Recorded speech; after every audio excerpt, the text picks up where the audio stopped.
이어서 그 연결점 화엄사상과 화엄경에서의 화엄사상에 있는 그런 연불삼매 정토사상과 우리가 정토중에서 말하는 정토사상이 어떤 연결점이 있는가에 대해서 말씀드리겠습니다. 화엄경의 일불승사상과 정토중의 칙명연불수행, 그것이 이제 인과가 동시다. 우리가 인지에서 수행을 함과 동시에 과지에 성불하는 그런 과지에 그 성불의 과일을 바로 동시에 얻게 된다 그랬어요. 그래서 인과가 서로 엇갈리고 사무치게 하나가 되는 그런 상황입니다. 그래서 인과가 교철한다 그랬는데, 화엄세계는 본래 청정한 세계이므로 끊을 것이 없다. 뭐 탐진치 삼독을 끊는다든지 습기를 끊는다든지 그런 나쁜 업습을 끊는다든지 그런 끊을 것이 없답니다. 그러나 우리 중생들에게는 그렇게 살아내어야 하는 몫이 남아 있습니다. 업이 남아 있다는 얘기죠. 이러한 관점을 따라서 나온 화엄경의 중심사상이 일불승, 일승보살도입니다. 화엄경에서 설하고 있는 발심보살의 보살행, 그 보살행은 성불로 향해 가는 인행, 인행이라기보다는 정가, 깨달음을 이룬 후에 그 불과를 이룬 후에 행이라고 할 수 있으며, 그것은 부처행입니다. 인과가 둘이 아닌 인과가 서로 엇갈리는 함께하는 그런 인행이며 곧 과행입니다. 다시 말해서 비로자나 부처님의 세계를 구체적으로 구현시켜 나가는 것이 화엄경에서의 보살행이라고 할 수 있습니다. 보살행을 짓는 것 자체가 그대로 부처님과 같은 행인 것이고, 부처가 되는 원인이 되는 행이 된다는, 그런 부처가 되는 원인이 되는 인행이 된다는 뜻입니다. 이를 실천하기 위해서 화엄결사를 맺어서 화엄경을 서사하고 보살도를 발언하는 신행생활을 하기도 합니다. 한편 정토중에서는 나무아미타불이라는 부처님 명호를 부르는 수행을 함으로써 극락세계에 왕생할 수 있는 무량한 공덕을 얻게 된다고 설합니다. 나무아미타불 육자명호, 나무아미타불, 이게 육자명호죠. 그거 육자명호는 만덕의 결정체로서 절대적인 가치가 있으므로 칙명하는 그 사람으로 하여금 연불행자, 나무아미타불을 염하는 그런 연불행자로 하여금 아미타불의 무량무변한 공덕을 가지게 하고 큰 성근과 큰 복덕을 구족하게 합니다. 예컨대 무량수경에서 모든 중생으로 하여금 공덕을 성취하게 한다라고 하셨고, 중생을 위해서 법의 곳간을 열어서 널리 공덕의 보배를 베푸신다고 하셨으며, 위 없는 공덕을 구족한다라고 무량수경에서 말씀하셨습니다. 이 뜻은 아미타불께서 인지에서 계실 때에 일체 선악 중생을 대신해서 조제 영겁의 시간을 거쳐서 널리 만행과 모든 바람일 수행을 닦으시고는 이러한 공덕을 전부 나무아미타불이라는 육자 명호 속에 넣는 동시에 이 나무아미타불 육자 명호를 우리 시방의 선악 중생에게 고시해 주셨기 때문에 그 나무아미타불 명호에는 시방삼세 일체 재불의 만행과 만가지 성과 만가지 덕을 구족하게 된다는 것입니다.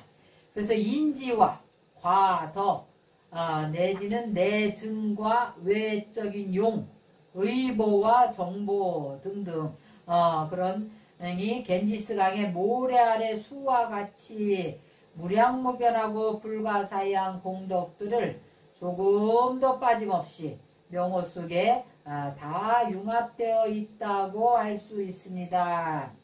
일본의 정토사상가로 유명한 법연상인이 계셨죠. 그 법연상인께서는 어떻게 해석을 했는가 하면, 아미타 부처님, 한 부처님의 모든 네 가지 지혜, 법신보신 화신 삼신과 심력과 사무예 등의 일체 안으로 증득한 모든 공덕과 상호, 그런 광명, 설법, 이 중생을 이익하게 하는 등의 일체 외적인 그런 공덕의 용처가 모두 다 아미타불의 명호 속에 다 포함되어 있기 때문에 명호를 칭명하는, 나무 아미타불 명호를 칭명하는 공덕이 가장 수승한 것이다 라고 그렇게 법연 상인께서 해석을 해주셨습니다.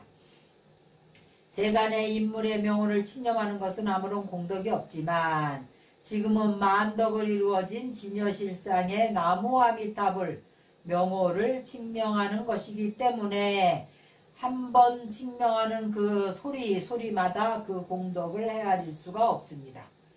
관무량수경이라는 경전이 있죠. 관무량수경에서 연불 한 번 함으로써 80억겁의 생사의 중재를 소멸한다고 했습니다. 그와 같이 연불은 능히 업장을 소멸하고 복과 지혜를 증장시키며 원교를 풀고 마구니의 장애를 없앨 수가 있습니다. 또한 연불은 부처님 광명의 섭수와 보호를 받게 되고 보살들이 옹호하고 따라다니며 호법신장들이 옹호하고 공경을 합니다. 선도대사는 당나라 때 그 정토종의 조사스님이시죠. 그래서 선도대사는 별명이 광명화상이었어요. 나무 아미타불 할 때마다 입에서 빛이 번쩍번쩍하고 나왔다 그래. 그래서 일설에는 선도대사는 아미타 부처님이 오신 화신이다. 아미타 부처님의 화신이다. 라는 그런 설이 있어요. 그래서 선도대사가 뭐라고 말씀하셨냐면 연불 자체에 참회와 찬탄, 발언, 장엄 등의 그런 4가지 공덕을 구족하고 있다고 했어요. 또 연불에는 죄를 멸해주고 혼염해주고 부처님을 볼 수 있는 견불과 중생을 섭수하는 섭생, 그리고 그 증생이라고 그랬는데 이 5가지 증상하는 공덕이 있다라고 하셨습니다. 따라서 정토종의 수행인 육자명호, 나무아미타불 육자명호를 칭명하는 것은 간단하면서도 너무나 쉬워서 보잘것이 없어 보이지만 그 명호 안에는 아미타 부처님께서 닦으신 한량없는 공덕이 담겨있기 때문에 우리가 한 생각 한 생각 나무 아미타불 연불을 할 때마다 부처님의 무량한 공덕과 하나가 되는 것입니다. 즉 부처님께서 성취하신 불과의 공덕을 나무 아미타불 칭명 연불을 통해서 그대로 흡수하는 것입니다.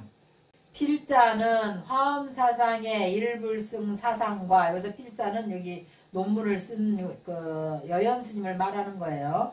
일불승 사상과 정토종의 칭멸연불 수행은 출발점이 전혀 다르지만 인과 과를 동시에 구족하고 있는 수행이라는 점에서 공통점이 있다고 봅니다. 화엄사상은 중생이 그대로 부처라는 관점에서 출발하고 정토종은 중생은 번뇌가 많아서 부처님의 힘에 의지해야만 수행을 성취할 수 있다고 봅니다.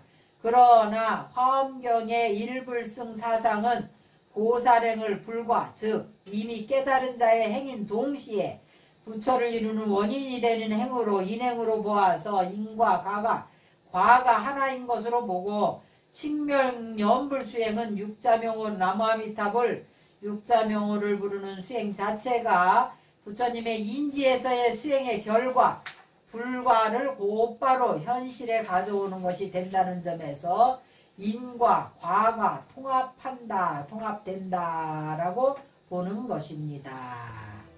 자.